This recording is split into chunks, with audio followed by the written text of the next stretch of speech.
Welcome to Quick Bytes, Qvive World News, a platform where truth, honesty, and transparency is manifested. Let's take a look at today's news.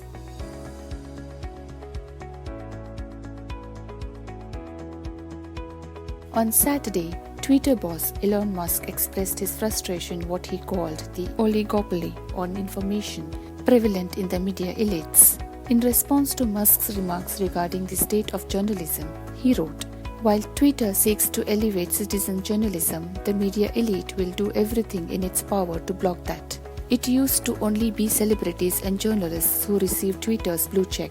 Now, anyone with a phone, a credit card, and $8 a month is eligible." An imposter forced Twitter's relaunched premium service, which grants blue-checked verification labels to users willing to pay $8 a month, to go offline on Friday.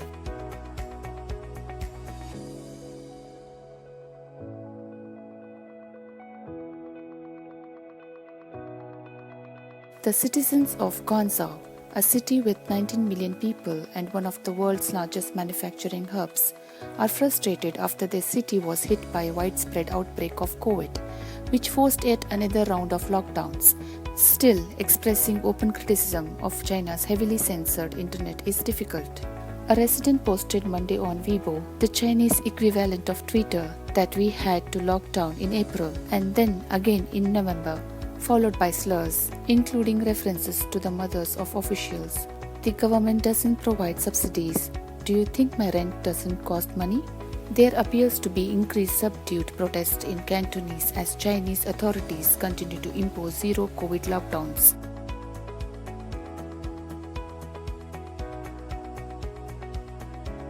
When an attack drone drops grenades on a Russian soldier in Ukraine, he seems to grab and toss them away moments before they explode. During the video, the soldier appears to be lying alone in a trench when an Ukraine drone launches a grenade. With just moments to spare, he grabs the grenade and throws it away. The government of Russia's Leningrad region issued a statement praising the soldier's quick reactions.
It is planned that Indian Prime Minister Narendra Modi will hold many bilateral meetings, including those with the UK Prime Minister Rishi Sunak, French Presidents Emmanuel Macron, and German Chancellor Olaf Scholz, among others. They will discuss the Ukraine conflict, food and energy security, and climate change, among other topics. PM Modi has been invited to the summit by Indonesian President Joko Widodo, the current G20 chair.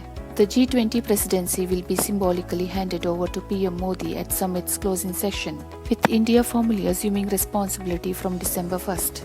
These meetings will be held on the sidelines of the G20 summit in Bali, Indonesia. PM Modi will be in Bali from November 14th to 16th.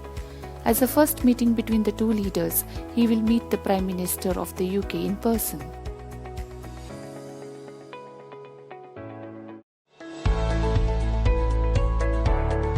We saw the Prime Minister unveiling the logo, theme and website for India's G20 presidency. The theme is Vasudev Kutumbakam. In simple words, it means the world is one family. Is that the overarching vision then of India's presidency?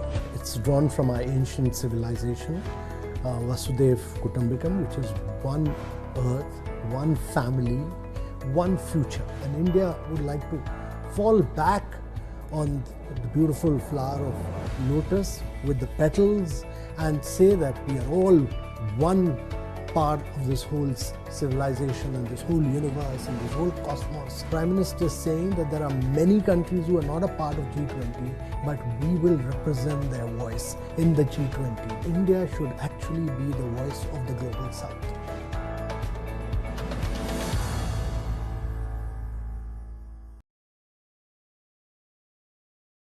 Prime Minister Narendra Modi said on Saturday that India is on track to becoming the world's third largest economy, despite a critical world situation.